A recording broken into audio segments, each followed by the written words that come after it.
Hello and welcome to the Global Church Project. I'm Graham Hill. Victor Rembeth is Indonesia Academy Centre Director of the Humanitarian Leadership Academy.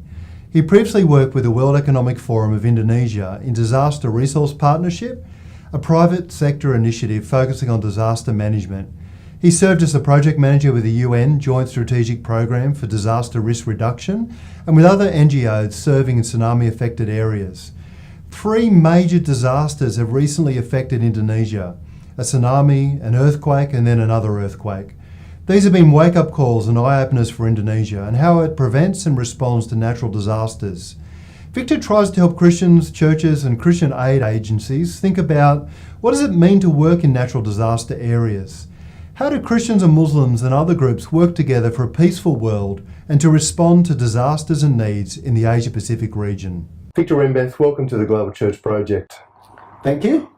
You're involved in a range of humanitarian organisations in Indonesia today. Can you tell us what those roles are and what those groups do? I started out with working with the National Council of Churches, their humanitarian arms in disasters.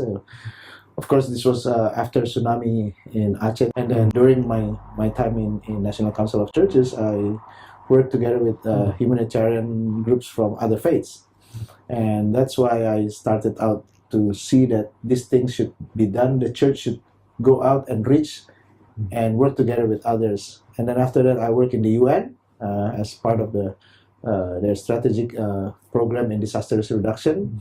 And then after that, I moved to World Economic Forum Disaster Resource Partnership. That's actually trying to see how all actors can work together, like private, public, and people partnership. So P4 kind of things, and then that's to involve all actors in humanitarian matters. But still, they know me as a Christian pastors. So that's something that they keep calling me pastors here and there and everywhere. And of course, working in the humanitarian matters, I started out when I was in the National Council of Churches, an organization called Humanitarian Forum Indonesia. This is a collaborations of Islamic and Christian organization in trying to reduce so many vulnerabilities or problems that can be met in the field. Proselytizing is sometimes can be so bad during disasters. So that's actually what we are trying to build in Indonesia, and that's probably one of a kind in the world now. You were a pastor, I think, before getting into this kind of work. Yes. And what was your journey from ministry into this type of activity? Well, I was a pastor, but during my pastorate, I already found and struggled with so many human rights problems, and that was during the time that Indonesia is in the time of reformation, we call it, but demonstration here and there, and then some students even got shot by the military, and then some people really needs help, and then as a church pastor, I think that's the role of the church to go out and then serve them, not in a political way. I mean, in a human way. I mean, because despite they are probably different in politics, but everyone, a victim, should be helped, and then that's the role of the church, to share the good news to the people, and then those students who demonstrate in the street, and then peasants, the farmers who lost their lands, and then we just help them, and we open our church to become a supporting system for them. And I taught this to my congregation, that your pastor is like this, I'm like this, and then if we want to continue this, and I'm glad that they are very supportive. And at the time it's not a church with a pro-democracy or anything like that, but the church that want to show their love to human beings. Indonesia had 3 consecutive major disasters recently. Can you tell us a little bit about those disasters and how they impacted Indonesian society? Yeah. Well, the first one is, of course, in 2004. That was a big tsunami. We call it Indian Ocean tsunami. And that's probably the largest disaster in the century, in the modern history. and that's when we realized that we live in a very prone area of disasters, and of course, hundreds of thousands of people killed, and then millions of people lost their homes and livelihoods and all kind of things, and then that's when we come this new awareness for many of Indonesian that we have to be able to do something in trying to reduce risk. And for me, from my perspective, both the second one, then earthquake in Jogja, and then also so many volcanoes, volcanic eruption, we realized that we need to do something. It's not about UN or big NGO international. It's about us. It's about community preparedness. It's about what we call community-based disaster risk management. And one thing that is very, very important in trying to develop the community and in reducing risk is to provide them with the social fabric. I mean, because Indonesia is plural, Indonesia is in a diverse background, and then that's why we think that the most important thing is to try to inform or help the people know that in disasters or in any crisis, we need to work together, regardless of faith, regardless of background, ethnicity, and all others. So that's what the humanitarian code of conduct that we try to see that, and that's why I'm doing this. And I work with very good Muslim friends and Protestant Catholics and all churches, and then even community in the villages and rural areas, because community needs to know that despite the differences, they could work with each other. After these three major disasters, was there a bit of a change in the thinking of many Christians in Indonesia about the role that Christians play in prevention and relief roles? Yes, that's actually my job during my role as a deputy director of the National Council of Churches Indonesia. That we call it we call this as part of capacity building to the churches, and then we went to train so many churches and then help them to realize that disaster is not just about thinking about God's words. It's not God's word. It's how you develop your people, and then how churches can also support those who are outside the church. And this is actually bringing the good news in a very contextual approach. That means include others as well to work together. So this new awareness, of course, we learned the hard way after tsunami and Jogja earthquake and so many others disasters, and I'm glad that the church could work together with those of different faiths, and they could open doors in terms of not just during the response, but during the preparedness and prevention and non-structural mitigations of trying to develop the people. I suppose when a disaster happens, it's often a local faith community that's immediately involved in the emergency response and then the long-term recovery. Would that be the case? Yes, that's actually in so many. As you know, Indonesia is a bunch of island archipelago. Even the fastest naval ship could reach the affected area probably 28 to 32 hours. But the local community are first responders. So when we train the people, we train the church, and we train all the people of different faiths in that community, they could be the first responder. I mean, in 2 or 3 hours, they could reach the affected areas. And that's actually the philosophy of trying to do this community-based disaster risk management. And of course, we as faith-based organization, we could do it through churches, through mosques, through any other religious activities, saying that we train you so that we could develop the resilience of the people by working together. The other day, you and I went to a conference that was a Christian and Islamic humanitarian theology conference. And one thing that really surprised me, I don't think we hear about this at all in Australia, was the extent to which Muslim organisations are engaged in education and in humanitarian efforts. And can you tell us something about how those partnerships between Christian and Muslim organisations have played out? Yeah, that's actually because trust is built. So I know some of the people, and they know me, and then because we could talk, and then one thing that we put on the table, that we want to lift up the human dignity. So when we talk about human dignity, that means whoever, no matter religions or background. So we discussed this, and then that's why I helped finding that humanitarian forum in Indonesia, that we can talk and we can do some things. At least two incidents that I want to share, because you asked about how. First, of course, after tsunami, there are so many Christianization. I said Christianization, it's not evangelization. That's two different things. I mean, they just want to make someone Christian because of this, and then they sell it wherever in the Western world. Oh, we want so many people to become Christian, but that's not sharing the gospel. That's Christianization. After tsunami, we had the earthquake in Padang 2009, and there come these cowboys from Western, and they preach the gospel, give the money, and then they put it in the YouTube, and saying that we come to the affected areas, to the earthquake area, and they get to know Christ. That is terrible. That's not the way of people of doing the response in the crisis. But that's what they did, and then of course our Muslim friends got mad.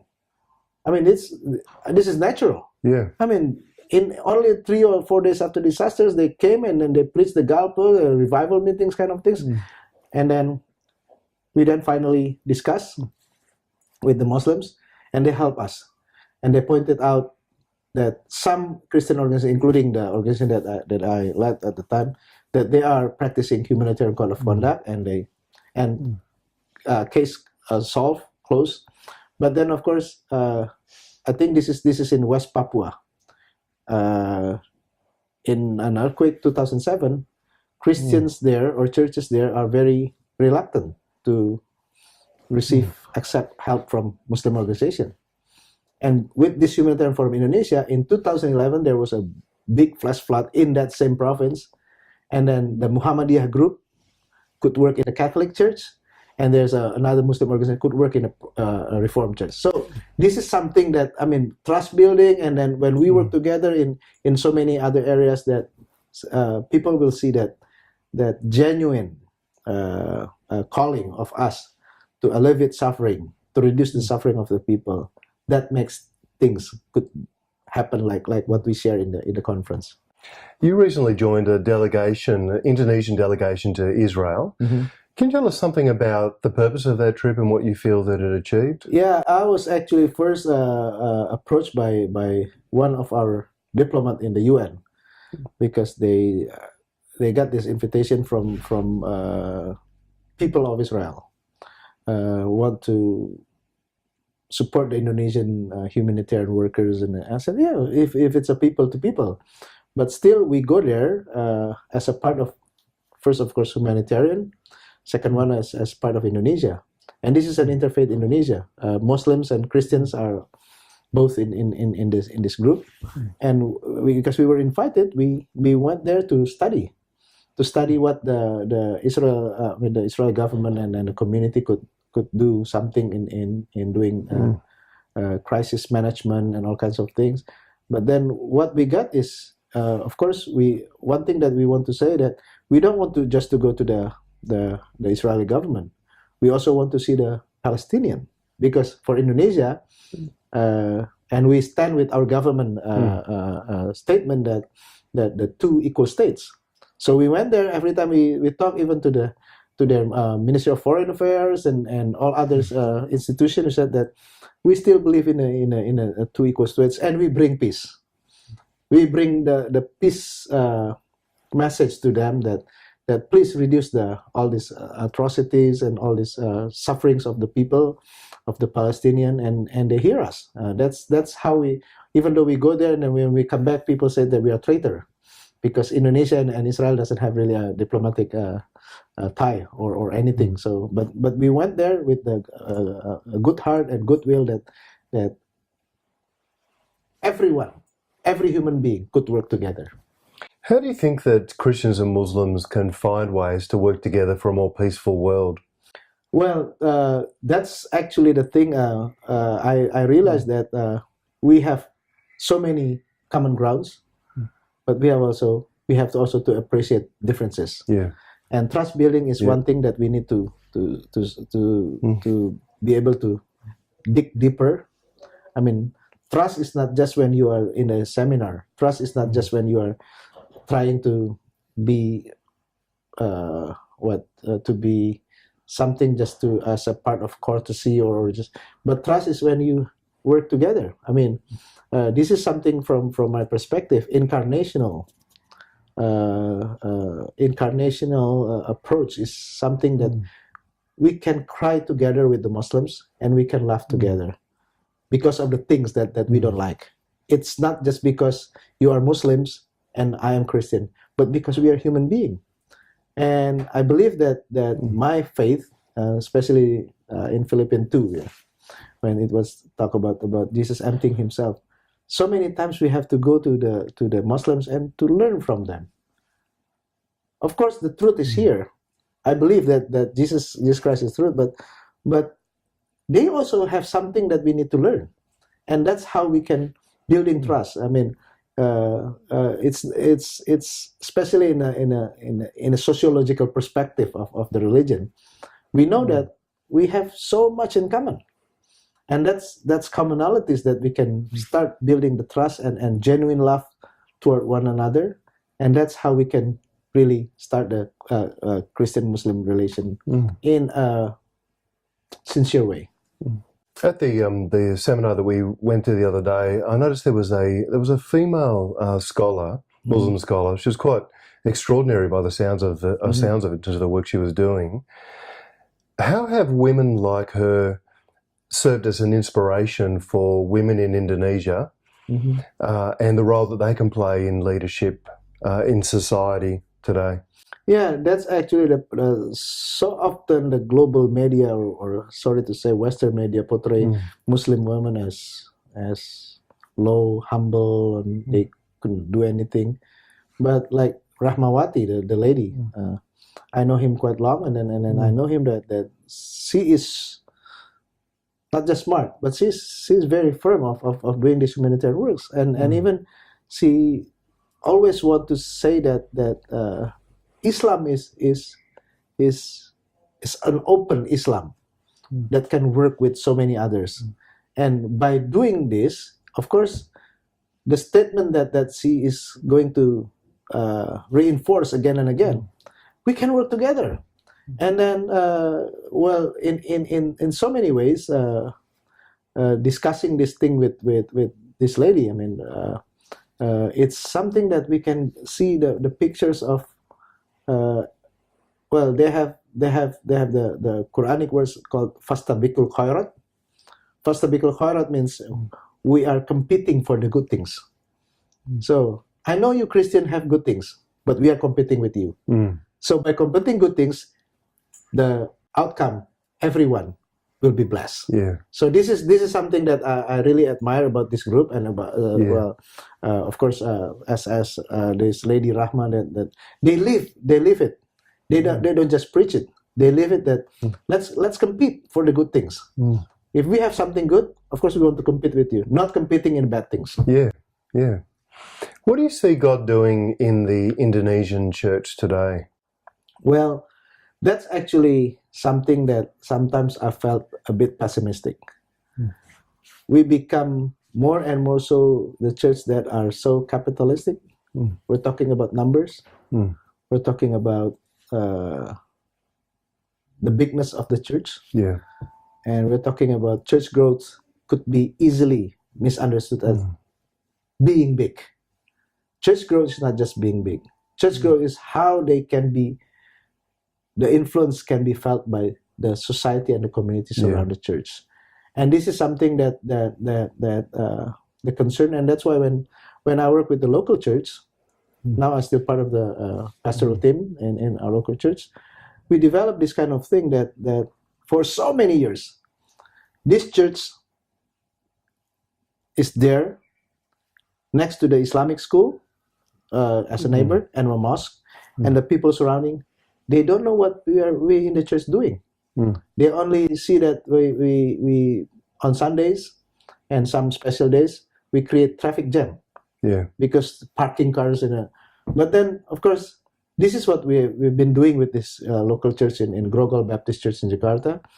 We open up the church buildings to the poor students in the area, and open up, and then they could learn and study, and then we provide tutor for them, and then for them going to the air conditioned room and then got snacks and everything. It's a joy.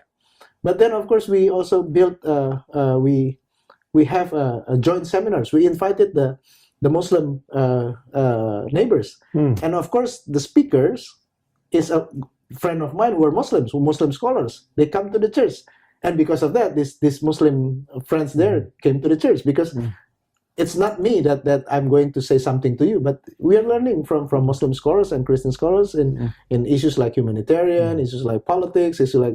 So our church opened up this kind of seminars. Who's the resource person are Muslims, and they come, and it was quite surprising. The first whatever discussion that we did, that these people from the surrounding, neighbors, Islam schools neighbors, they said, for almost 30 years, this is the first time I step into a church property. Yeah, and that's something that I feel like. And then afterwards, we work together with all the churches there, and we work with the Islamic youth and Islam, the mosque in that sub-district area, and then finally we could now build a community base of different faiths, of doing so many things. Yeah. Because the Indonesian church is a minority church in a Muslim society, so I wonder what the church in the West can learn from the Indonesian church, and how it's grown and developed in its minority status. Yeah, well, this is something that, of course, when we talk about minority, probably in overall, but there are also some majority complex in the compound of the Christian compound, like the Christian areas in North Sulawesi, in Batak's area, in NTT in Papua, and I think when we talk about minority, of course, it is different from being traumatic. Of course, we have all this historical baggage, burden. That we always think that the Muslim is our enemy. But if we as minority in number, we still keep that things, we just cannot do anything.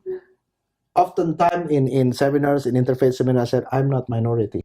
I'm majority because I'm Indonesian. As a civil right, I have the same right with you all. As the church, we have the same right with you all. So, of course, in religion, in numbers, we're smaller. But the church has to have self-confidence that we are part of the civil society of Indonesia. And that's actually the minority things. I could say with confidence, I share the same thing with the Muslim friends. In terms of civil society, we are talking about civil rights. We're talking about how we got this thing together, and then how we could do joint advocacy. Despite the minority numbers, I said I'm a majority because I'm Indonesian. If you are not Indonesian, if you are practicing Christianity or Islam that is not Indonesian, you are minority. That's really helpful perspective, actually, because sometimes Christians, when they feel a bit like they're being marginalised, they can develop a bit of an unhealthy perspective, kind of a persecution complex. Yeah, that's actually I still struggle with that, with some leaders going here and there and everywhere say that they're persecuted. I said, well, of course, everyone is persecuted here, but it's not just selling the gospel here and there and everywhere, telling that we Indonesian Christians are persecuted. When this thing happened in the burning of the churches and the bombing of the church, I already told, it's more on politics rather than religious persecution. Of course, we are minority, and the easiest target are the minority. It happens everywhere. I mean, in the U.S., even when they attack the mosques and everything, because they are minority. But to always claim that we are persecuted because sharing the gospel, my question is, how do you share your gospel? Are you trying to say that you're becoming Westerners, or are you trying to live incarnationally, sharing the gospel with contextual and cultural approach? Is there anything else you want to say to us today?